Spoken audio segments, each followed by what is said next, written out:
Thursday the 29th of July. Welcome to another Wealth Coffee Chat. Hopefully you're all awesome and well. I'm sure you are. Wherever you are, make sure you stay safe.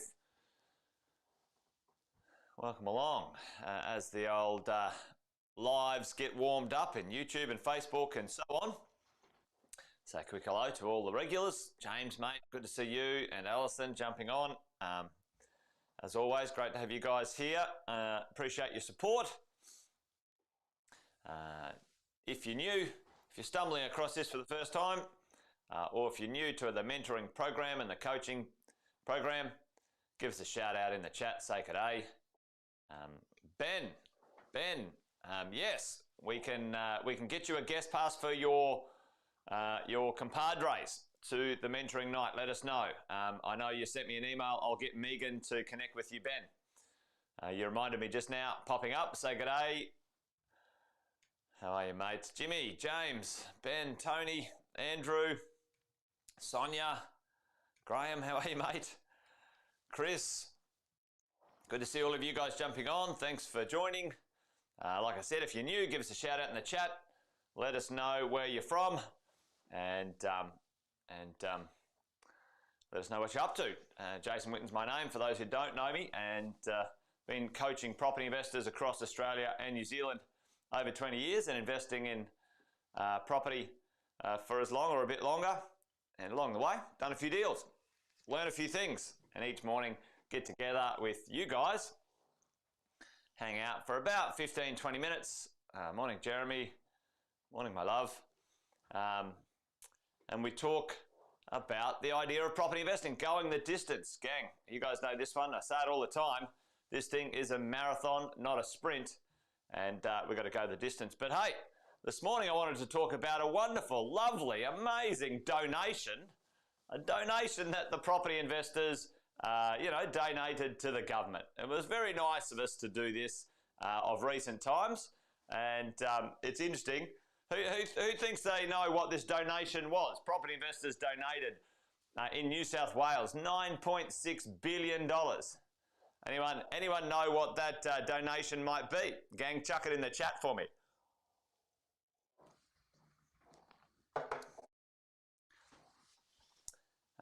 Morning, Nicole and Jeremy, Big Z, Satya, Joby, morning. Tax, stamp duty. Isn't that interesting? Isn't that wonderful, eh? Stamp duty. What a hey, LMI is probably a little bit in there. We haven't even talked capital gains tax yet. Stamp duty for sure. Check that out, gang. If you think about it right now, you think about around the country, and each state at the moment has had a purchasing boom, let's say, like an absolute craziness boom. Think of the stamp duty, just the stamp duty that has been donated. It actually annoys me. It was meant to be eliminated. And I don't know if any of you guys remember this one. It was a politician's promise. They're going to bring in GST, and then we're going to get rid of stamp duty. What happened? What happened? They brought in GST. They kept the stamp duty. And even in New South Wales, how's this for smart? Not smart. They brought in another exit duty on top of a stamp duty. So you pay on the way in, and then you pay an exit duty on the way out, and capital gains tax. It absolutely poleaxed the New South Wales property market, actually, back in the day. What a stupid decision. Anyway, there you go, gang. We have donated $9.6 billion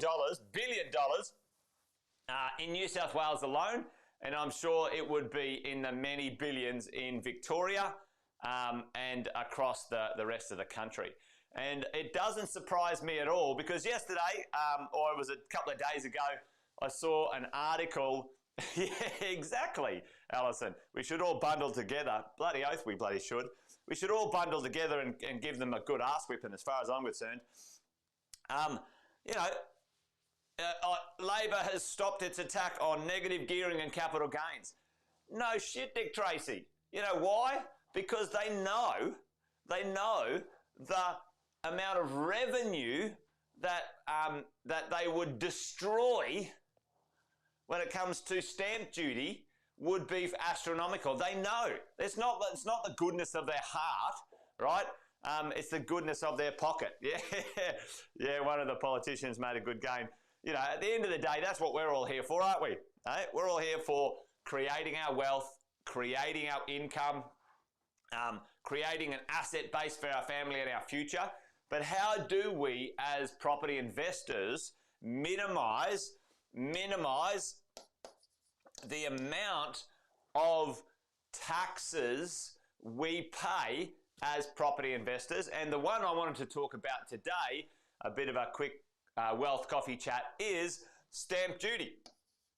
How do you minimize duty in Australia as a property investor, or get the most out of it? And there's a few tips for us all. We all know that every state in Australia has different calculations. Okay, so if you didn't know already, different states have different percentages. Okay, and when you're looking at purchasing, we talk about all the time, like the idea of the 5-city strategy, diversification in location and economics for your investment exposure. You know, most investors start out and they usually buy local, close to them. And then I'm like, that is absolutely dangerous economically. You've got your job or your business there where you are. You've got your own home there where you are. And then you've got your investment property where you are. All right, you're economically exposed to one very small place with your total wealth. That is a very normal occurrence, but it's not a great idea as a property investor. The benefit of you can invest in different states. For example, at this point in time, depending on who and what and where, Victoria has some incentives for off the plan. Okay, so off the plan purchasing, you can get a stamp duty discount, 50% reduction in the stamp duty for off the plan purchasing over a period of time. Many years ago actually, 4 or 5 years ago, Victoria almost had it was only about 5 or 10% for buying off the plan, and that's why Victoria actually had quite a lot of multi-density dwellings going on, because when you said, all right, well, I'll buy one in Victoria or I'll buy one in New South Wales, and they're about the same price, but stamp duty in New South Wales was 30 grand and stamp duty in Victoria is $5,000. I'm getting the same rental yield, and it's exposure to a good economy. Where would you go? Where would you buy it? You would buy it in Victoria. A lot of people would, okay? So understand the different states have different percentages for stamp duty, and some of them offer discounts and or incentives when it comes to stamp duty. So that's good. So it's still, you've got to pay some, but it's better paying less than the most, all right? So as we know. It's an interesting one. How's this? Here's another one for you, gang. The old politicians. In Canberra, your stamp duty in Canberra is an upfront tax deduction. So stamp duty usually forms part of the capital base when you purchase property, and you can use it to offset your capital gains later on. Okay, so it's kind of still tax deductible, but you have to wait until if you sell it. But stamp duty in Canberra, you pay it and you can claim it. Okay, so there you go. So you know, ACT. Okay, it's claimable straight away. It's a deduction, tax deduction. All right. So as a property investor, we need to understand different states have different stamp duty rules, and it could be prudent to understand how to maximize the purchasing in another state, because that's part of your plan anyway. It's part of your diversification plan, and pay less stamp duty. You know, let's say we get a tax deduction in ACT and we only pay 50% stamp duty in Victoria. Okay, think of that. Like that's smart for us, gang. More money in our pocket, less money going out. Okay. Second, in the world of stamp duty is, yeah, don't forget land tax too. Yeah, I don't have enough time to do all the taxes, unfortunately. It'd be a bloody 1 hour show, Vivi. Bloody hell, I tell you, you know, there's GST, there's land tax, there's stamp duty, you know, it's ludicrous. The government gouges the property industry and property investors. It always makes me laugh, you know, when people talk about, oh, negative gearing and property investors, negative gearing. Rack off. Like, we paid $9.6 billion. And that's not even our rates yet. That's not even, you know, that's not even capital gains tax if people are silly enough to sell, okay? It's the #1 revenue source in the last 6 months in New South Wales alone. Wake up and smell the roses, people. Yeah, there you go. Don't mess with the property industry in Australia. Whether you like it or not, it flows out and into the economy, and it drives the economy. That's why, you know, no politician would dare mess with it right now. That's exactly right. Yeah, the pensions won't be enough. Nobody's going to be looked after on the pension, gang. I can tell you that one. And if you're 40 right now, you probably won't get one. Anyway, getting me off track here, gang. But stamp duty. Different states have different stamp duties. Understand what that looks like, okay?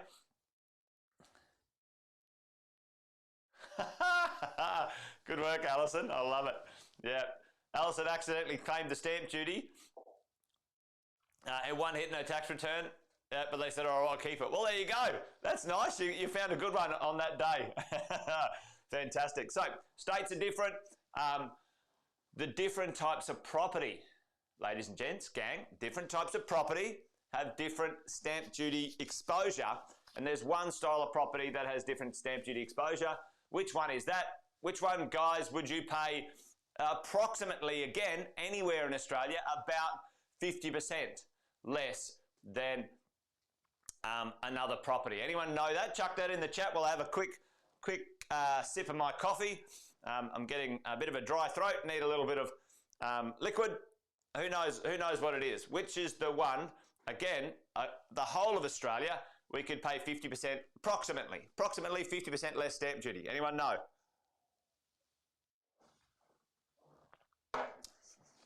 I know there's a little bit of a delay in the live feed, but most of you guys should know this one.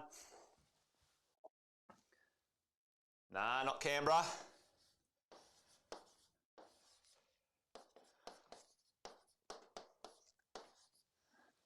There it is, gang. Land and build. Now, if you buy a piece of land and build a house, or there it is. Oh, Shay, you're all over it. And so you should. Nicole is there as well. Home and land. Gang, yep. Northern Territory, it actually has less stamp duty. Actually, did you guys know there's no land tax in the Northern Territory? Hey, there you go.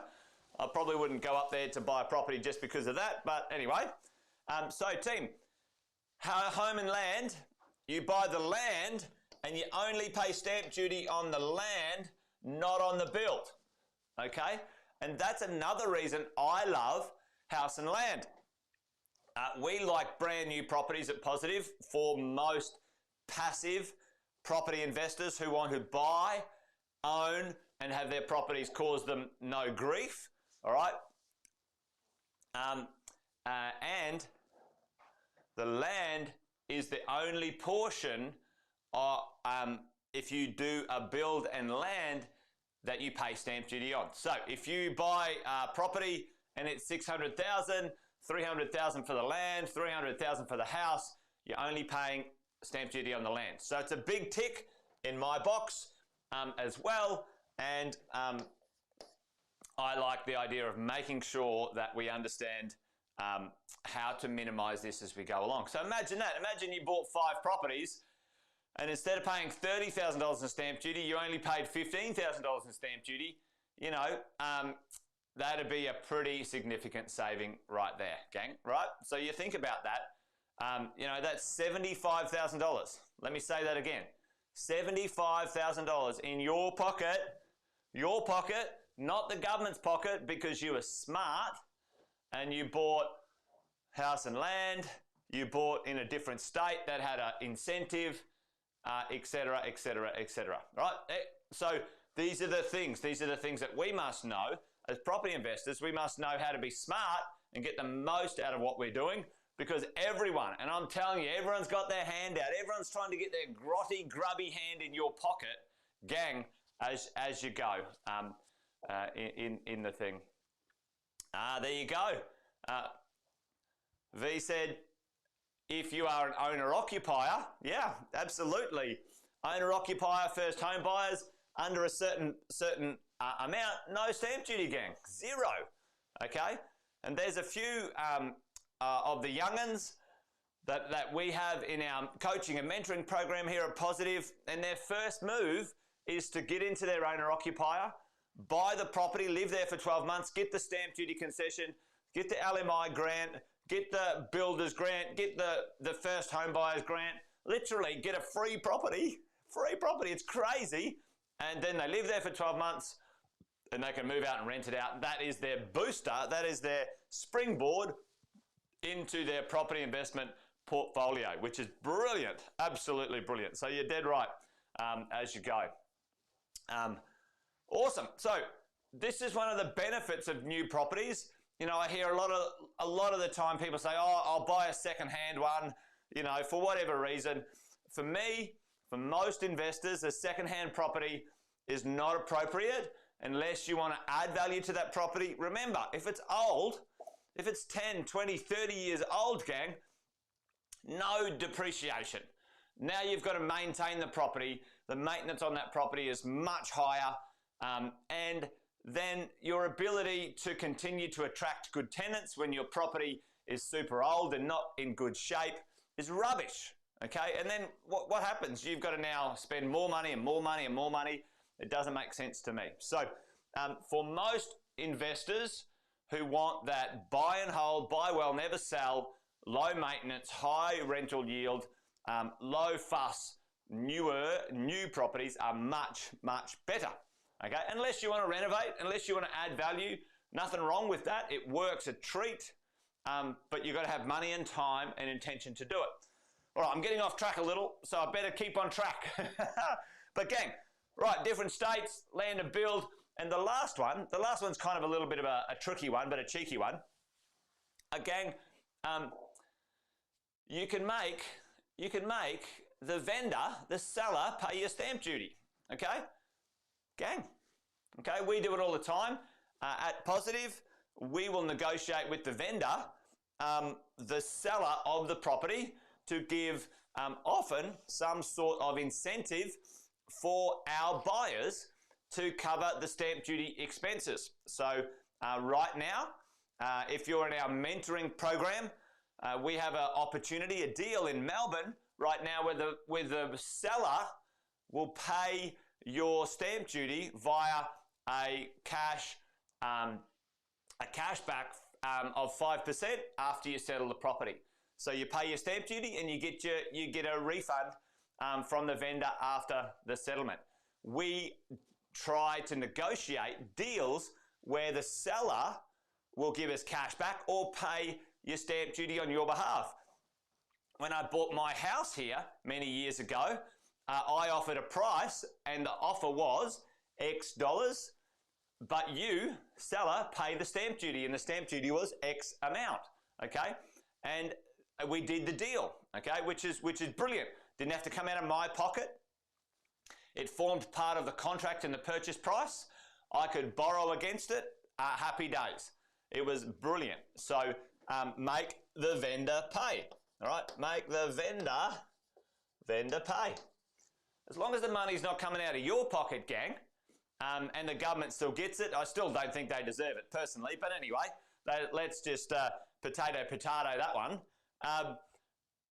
That's how we manage this. And gang, like I said before, if you end up with 5 investment properties and you got a 50% reduction across those 5 properties, when it comes to stamp duty saving, that'd be $75,000 in cash in your pocket because you were smart and you knew how to do this better than someone else, okay? And that's what this game's all about, gang. That's what property investing is all about. It's about small, smart stuff done repeatedly over a long period of time, okay?